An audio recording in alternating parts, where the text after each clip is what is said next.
Welcome to this video on whey protein, where we explore the performance, science, and reality behind the world's most researched sports supplement. This program is brought to you by the Series of Thoughts team as part of the Fitness and Health series. In this first chapter, we will take a closer look at the biology of whey protein.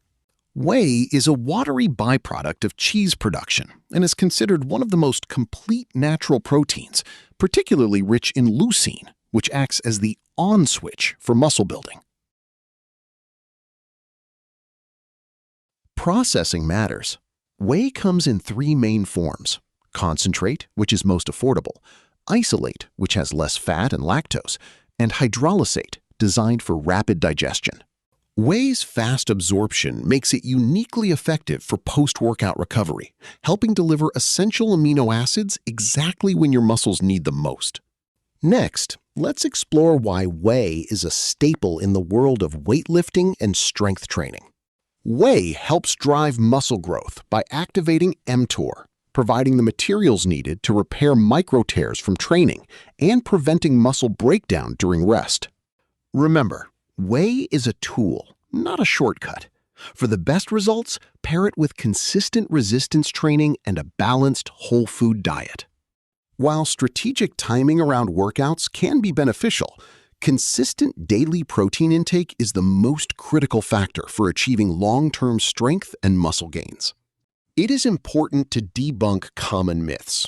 Whey is not a magic muscle builder or a weight loss cure. It is simply a convenient way to meet your daily protein needs. In this chapter, we discuss the clinical health and metabolic benefits of whey protein. Emerging research suggests whey may offer cardiovascular benefits, including potential improvements in blood pressure and cholesterol levels. Whey also plays a role in glucose regulation by slowing gastric emptying, triggering satiety hormones, and supporting insulin secretion. Beyond the gym, healthcare professionals use whey for clinical applications like supporting muscle mass in aging adults and aiding wound healing. In our final chapter, we cover essential information regarding the safety and potential risks of whey supplementation. Supplements are in a legal gray zone, meaning they lack FDA pre-approval. Always look for third-party testing labels, like NSF Certified for Sport, to ensure product quality. Most people tolerate whey, but be mindful of potential side effects. High intake can sometimes cause digestive distress, acne, or increase your body's daily water requirements. Whey isn't for everyone. Individuals with milk allergies must avoid it entirely. Those who are lactose intolerant or have kidney or liver issues should also consult a physician. Be aware of drug interactions.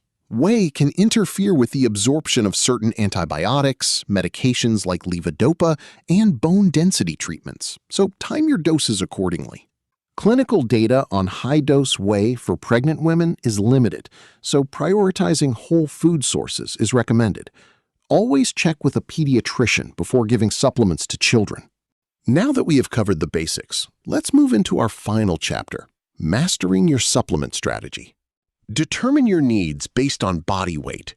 Active lifters typically aim for 0.7 to 1 gram of protein per pound of body weight, using whey to fill any dietary gaps.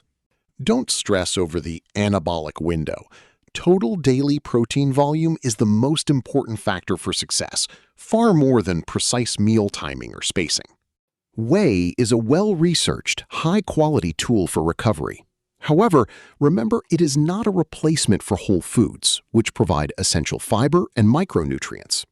In summary, prioritize quality, seek professional guidance if you have health concerns, and integrate whey into a well-rounded diet and consistent training program for best results.